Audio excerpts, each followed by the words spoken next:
Giimbestiga usab ang posibleng kalambigitan ni Superintendent Leonardo Felonia sa pagpatay sa mayor sa Laak, Compostela Valley sa miaging bulan. Si Felonia mao ang police official kinsa gitumbok nga mipapatay sa negosyanteng si Richard King didto sa Davao City. Si Ben Teshorna sa update. Ben?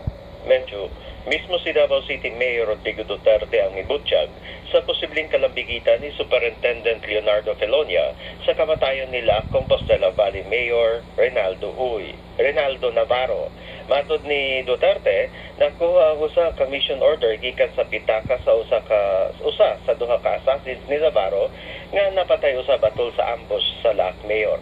Ang MO nga magsilbing dokumento nga opisyal nga magtugot pagdalog armas sa mga otoridad gipirmahan ni Superintendent Felonia isip hepe sa Regional Intelligence Unit 11. Sa ini gituuhan nga hard killers ang miambush ni Navarro dito sa Asuncion, Davao del Norte niadtong May 28. Hinuod giklaro ni Mayor Duterte nga ang MO nga permado ni Felonia wala magpasabot nga automatic nga nalambigit ang police official sa pagpatay ni Navarro.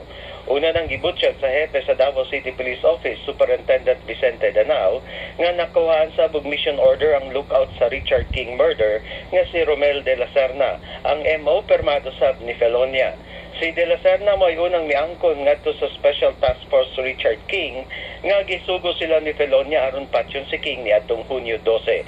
Gawas ni matod ni Superintendent Danao, dunay laing butang nga magmatuod sa relasyon ni Felonia ngadto sa tulo ka suspetsado. Ang gunman nga si Paul Dave Molina Labang nakitang kanunay mo-assist ni Felonia aton nga mag-practice shooting ang opisyal sa firing range sa Barangay Maa di nagtrabaho ang tulo ka suspetsado. Sa pagkasikop sa tulo ka suspetsado, ang Camp Crame may consider nga sulbad na ang kaso sa pagpatay ni King. Apan una nang gipasabot sa Davao Regional Police Office nga layo pa sa kasulbaran ng kaso tungod kay wala pa maili ang mastermind kinsa gituhan nga mo'y mikuha kang Superintendent Felonia aron mangita og hard killers kang King. Nangangkon ang tulo ka suspetsado nga gibayaran sila ni Felonia og 120,000 pesos pagpatay ni King. Samtang mikatap ang storya nga 20 milyones pesos ang kinatibuk ang kontrata pagpatay kang King. Gawas suntahan tud karon si Superintendent Felonia samtang gipaabot niini ang husay sa murder complaint nga gisangat bato kaniya dinhi sa piskalya.